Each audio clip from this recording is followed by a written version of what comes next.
Mesdames et messieurs, bonjour, bienvenue sur la web télé de la COP15.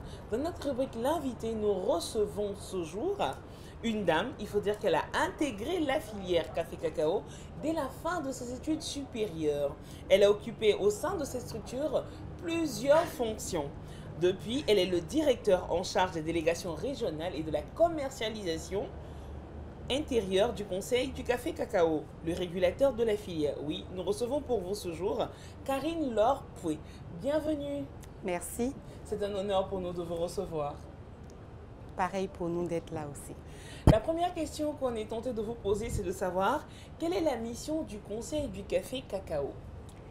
Alors, la mission du Conseil du café cacao se décline, je dirais, en 3 sous-missions.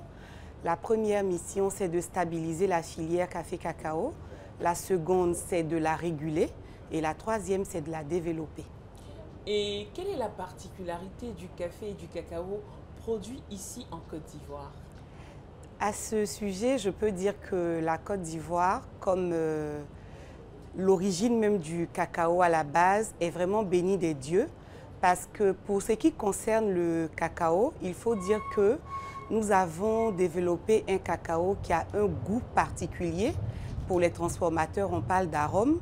Et cet arôme, il est dû essentiellement à la qualité de notre sol. Et ce sol nous est donné de Dieu. Donc c'est pour ça que je dis, comme le cacao qui a appelé la boisson des dieux, la Côte d'Ivoire est bénie des dieux d'avoir ce sol si particulier qui lui donne un cacao avec un arôme particulièrement apprécié des consommateurs.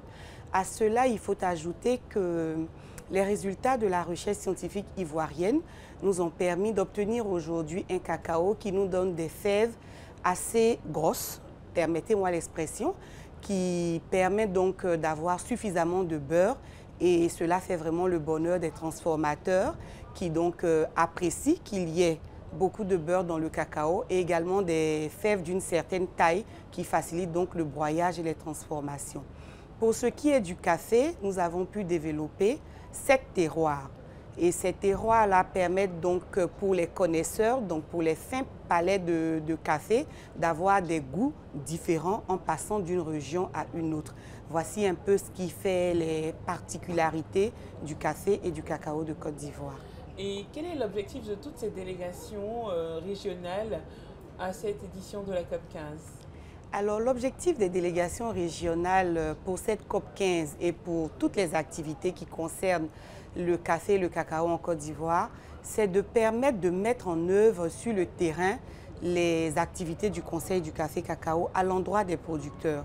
Alors, nous avons 13 délégations régionales qui sont à l'écoute du mot d'ordre de la direction régionale pour justement déployer toutes les activités que nous voulons mettre en œuvre auprès des producteurs.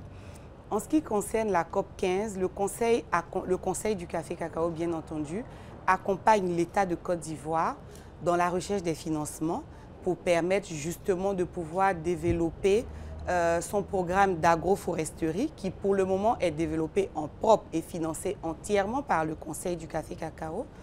Et donc il s'agira pour nous d'ici 5 ans de distribuer à l'ensemble de nos producteurs 60 millions d'arbres d'essence forestière et fruitière pour justement apporter beaucoup plus d'arbres dans les cacaoyères qui sont elles-mêmes à la base des cultures de forêt.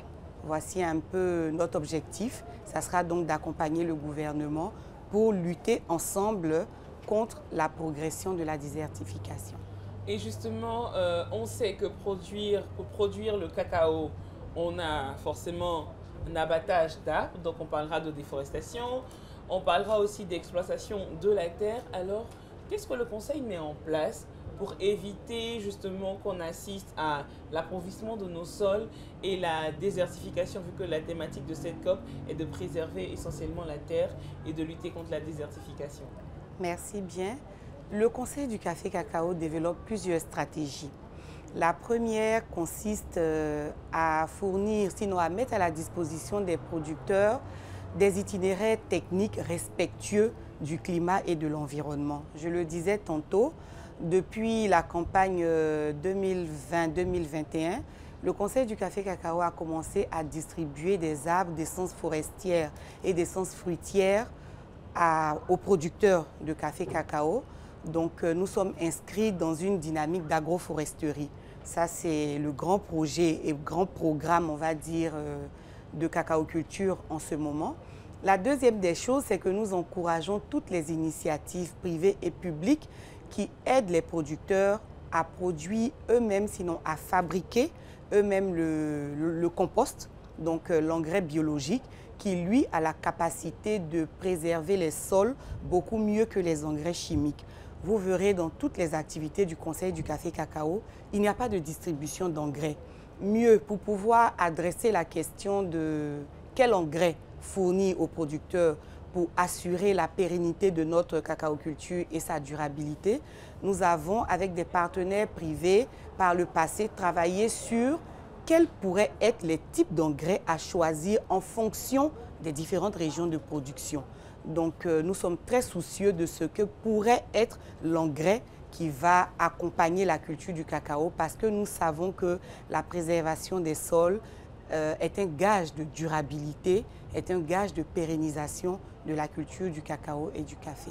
Donc on va dire que le Conseil avait déjà anticipé sur ces questions.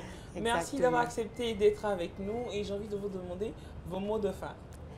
Alors mon mot de fin serait que le Conseil du café et du cacao, depuis plusieurs années, depuis donc sa création, œuvre pour le bien du producteur du café et du cacao. En cela, nous voulons profiter de cette occasion pour remercier notre directeur général, M. Kone Brahima Yves, qui se bat aux côtés du ministère d'État, ministère de l'Agriculture et du Développement rural, pour justement apporter à tous les producteurs de café et de cacao de Côte d'Ivoire tout ce qu'il leur faut pour produire un café et un cacao durable, respectueux de l'environnement et de la forêt. Merci à Madame Poué, merci d'avoir suivi cette interview. J'espère que vous avez appris davantage sur le rôle du Conseil du café cacao, leur implication au niveau de la COP. Quant à moi, je vous dis au revoir, mais je vais commencer par déguster ça. À tout à l'heure.